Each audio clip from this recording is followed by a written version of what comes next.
శ్రీకారం చుడుతున్నాం. మీ పక్కనే పోలవరం ఉంది. పోలవరం రాష్ట్రానికి ఒక వరం.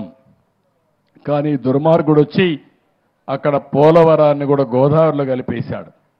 డయాఫామ్ వాల్ నాశనం అయిపోయింది. కాఫర్ డ్యాములు దెబ్బతిన్నాయి. గైక్ బండ్ దెబ్బతినింది. 2021కి అయిపోవలసిన ప్రాజెక్టు ఈరోజు మొత్తం పడకేసే పరిస్థితి వచ్చింది. మొన్నే 2 సార్లు ఢిల్లీకి వెళ్ళా. కేంద్ర మంత్రిని కన్విన్స్ చేశాం. ఎక్స్పర్ట్ కమిటీ వేశారు. ఈ దుర్మార్గుడు చేసిన పనికి మళ్ళా డయాఫామ్ వాళ్ళు కొత్తది కట్టాల్సి వస్తూ ఉంది.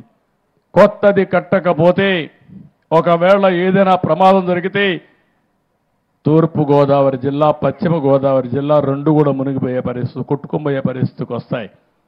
అందుకని 440 కోట్ల రూపాయలతో ఆ రోజు పూర్తి చేశాం.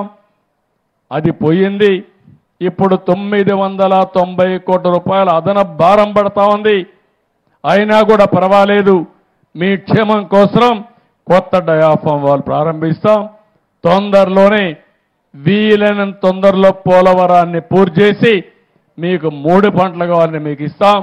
రాష్ట్రానికి మొత్తం నీటి సరఫరా చేసే బాధ్యత ఈ పోలవరం తీసుకుంటుందని చెప్పి కూడా మీకు తెలియజేస్తున్నా. ఇది కాకుండా మొన్నే రైతులకి 1674 కోట్ల రూపాయలు ధాన్యం బకాయిలు చెల్లించాం. భవిష్యత్తులో ఒకటే చెప్తున్నాను, మీరు ధాన్యం ఇచ్చినటువంటి 2 రోజులకు 48 గంటల్లో మీకు డబ్బులు ఇచ్చే బాధ్యత మాదని మీ అందరికీ హామీ ఇస్తున్నా. ఒక నిర్దిష్టమైన విధానాలతో ఈ ప్రభుత్వం మేము ముందుకు వస్తాం. ఎక్కడికక్కడ ఒక బాధ్యతాయుతంగా జవాబుదారితనంతో కార్యక్రమాలు చేస్తాం. ఎంత దుర్మార్గం అంటే కేంద్రం కొన్ని వేల కోట్ల రూపాయలు వివిధ కార్యక్రమాలకు ఇస్తారు. ఆ డబ్బులంతా డైవర్ట్ చేయడం, దుర్వినియోగం చేయడం. ఇప్పుడు కేంద్రం డబ్బులు కూడా ఇవ్వలేని పరిస్థితి వచ్చింది. ఇవ్వమని చెప్పారు, నిలిపేశారు. మొన్న నేను ఢిల్లీకి పోయి అడిగితే మీ రాష్ట్రంలో మేము ఇచ్చిన డబ్బులకు అకౌంట్ చెప్పడం లేదు, ఏమైనా మాకు తెలియదు, కాబట్టి మేము డబ్బులు ఇవ్వమంటే దానికి కూడా జవాబుదారితనం తీసుకొని ఎప్పటికప్పుడు ఆ డబ్బులన్నీ పే చేసి మళ్ళా ఆ అకౌంట్స్ అని తీసి వాళ్ళకి ఇచ్చి కొత్తగా డబ్బులు కూడా తీసుకొస్తున్నామని చెప్పి కూడా నేను మీకు తెలియజేస్తున్నా. ఇలాంటివన్నీ కూడా మనం చేసి మనం ముందుకు పోయే పరిస్థితికి వచ్చాం. ఇక్కడికి వచ్చినప్పుడు ఒక విషయం మీరు గుర్తుపెట్టుకోవాలి. ఈ గ్రామానికి వచ్చినప్పుడు ఇక్కడ సమస్యలు కొన్ని ఉన్నాయి.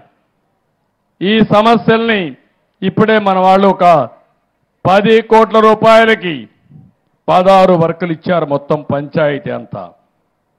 ఈ గ్రామంలో సీసీ రోడ్లు 12 వేయాలని, 9.3 కిలోమీటర్లు వేయాలని, దీనికి 5,60,00,000 అవుతుంది.